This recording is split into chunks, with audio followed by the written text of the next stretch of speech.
Remember that it is already a battleground. Remember that Krishna himself has tried the utmost to avert war. He himself had gone as a messenger to the court of Duryodhan and tried his best. Now all that is behind. Before war, the right action is please try to prevent war. War means a lot of suffering. On the battlefield, now you cannot act like a peacenik. Now you have to be an eagle, not a dove. Now you must fight. Pranam Acharya ji. My name is Ashish Joshi. I've been following you for the past couple of years. Everything that I know about spirituality, it somehow roots towards you, which is why this question arises. You've always spoken of the spiritual lineage, right from the sages who wrote the Upanishads, and then to Jagadguru Shankaracharya, to Ramanujacharya, to Sant Kabir Das, Swami Vivekananda, and so on.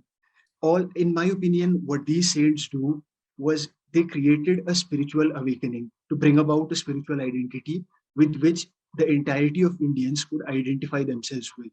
Now, you have always spoken of this spiritual identity as well, and you have said language is a primary differentiator for the cause. How we should always regard Hindi as our mother tongue and how we should propagate it with all our might. And I do agree with it completely. But the thing is, when we talk about creating this identity for entire India, there are different languages. There was this recent issue with Tamil language as well. So I was wondering whether this multiplicity of languages would create an obstacle in our journey towards creating a common spiritual identity, which we all could share. Thank you, Acharya ji. No, you see, I have talked of Hindi as representative of all Indian native languages. I have not even once thought or said that all of India should quit its native language and switch to Hindi. In fact, I have repeatedly said, if you will listen to the videos or read the books, that the Gujarati should be able to take pride in Gujarati, and the Tamil in Tamil, the Bengali in Bengali, the Punjabi in Punjabi. When I talk of Hindi, it is in context of the colonization by a single language, English. And the problem is not merely at the language level. The problem is actually spiritual. Because it is not a language that Indians are adopting. It is actually a legacy that Indians are dumping. When you switch from, let's say, Hindi to English, it's not merely a change of language. There is a lot else that changes. And in that change, there is something very important that you leave behind. When you quit Hindi, you're quitting not merely Hindi, but certain very important values. Similarly, when you imbibe English, it is not just English that you take in. There is a lot more that is not particularly useful that you absorb along with the language, new language. That's what I keep objecting against. In fact, there was this, recent controversy.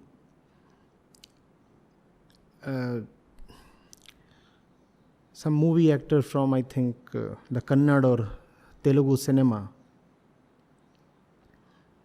he said that the dubbed movies from the south are doing so well in the north, in the Hindi heartland. So that proves that Hindi is no more the national language. And then there was some retaliation and such things.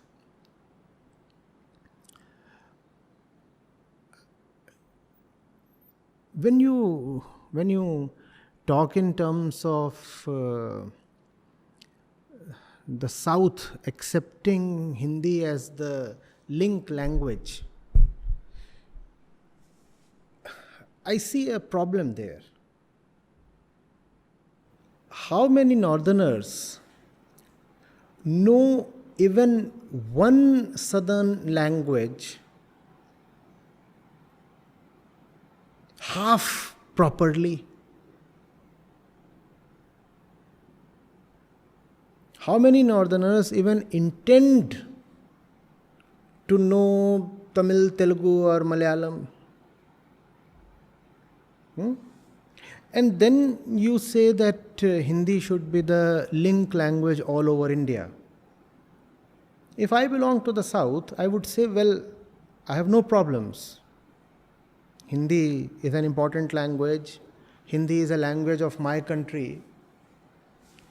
But tell me, please, is the onus of learning a language from another region only on the Southerners? The Northerners will not even try to learn any language apart from their own. And if you see objectively, a lot of people in the South actually do know Hindi.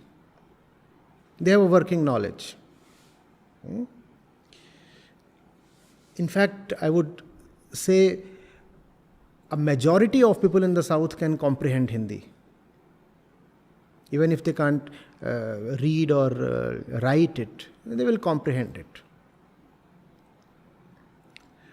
But you come to the North, how many people understand Kannada or Telugu? How many schools even offer a choice? So it's the Northerners that have done Hindi a disservice by remaining so indifferent to the great languages of the South. And again, the problem is spiritual here. In the North, there is such a deep inferiority complex that kids are encouraged to learn German or Spanish, even Chinese these days, compared to Tamil or Telugu or Bengali or Odia or any Indian language. We call ourselves Indians, but we are deeply ashamed of India. And you tell this to a parent and he will say, what will my kid gain by learning Telugu? Opportunities lie in Mandarin. Opportunities lie in French or Spanish or Japanese or whatever. Now, if your definition of opportunity is merely material, then no one can save you. No one can save you. We think of Southerners as opposing Hindi.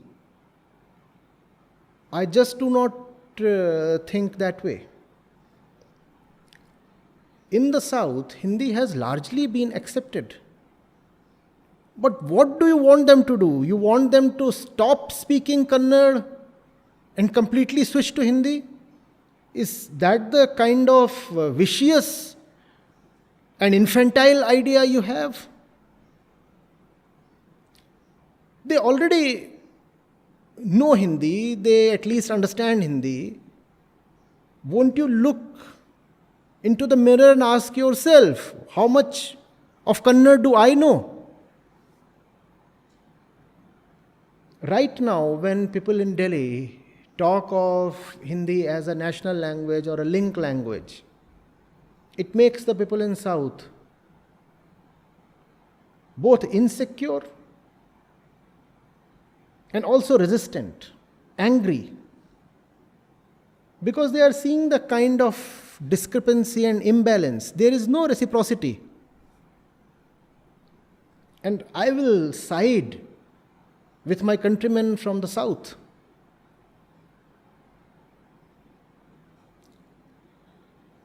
let schools in the north offer a bouquet of at least 3-4 Indian languages as optionals. Stop this nonsense. Why are kids learning these so called international languages? You have Hindi, you have English. Beyond that, if you want one more language, let it be an Indian language.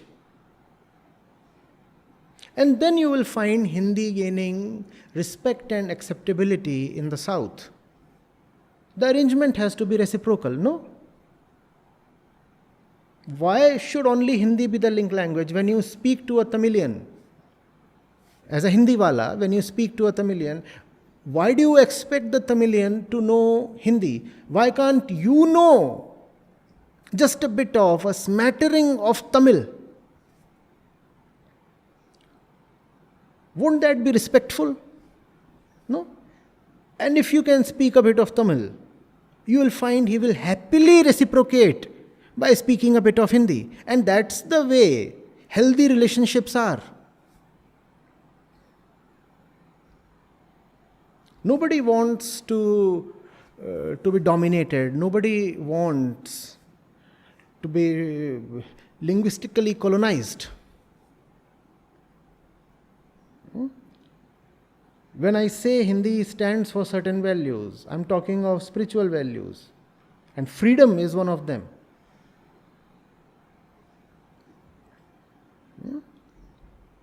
And it's not that only Hindi stands for those values. And it's not that English does not stand for those values. If you want to have a discussion on the relationship between language and values and culture, that's a different thing. I've already had those discussions, they are well documented. Right now we are talking of the relationship between the North and the South and the link language matter. Yes, please.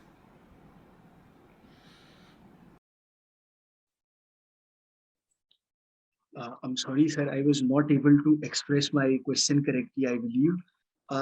It was not exactly about maintaining Hindi as the link language.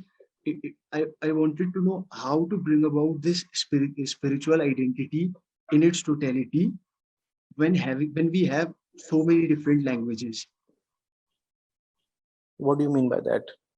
I mean, like, sir, your domain mostly, I mean, although the content that you offer is not language specific, it applies to all the languages and all the speakers, but the content is generally available in English and Hindi.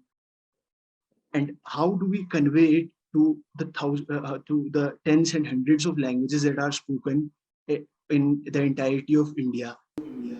By translating it. What else? Yes, sir. By translating it. And translation is not that big a problem. You see, it's already mechanized, it's becoming more and more automated. It's just that it's not very accurate at this stage. Machine learning will make translations very accurate.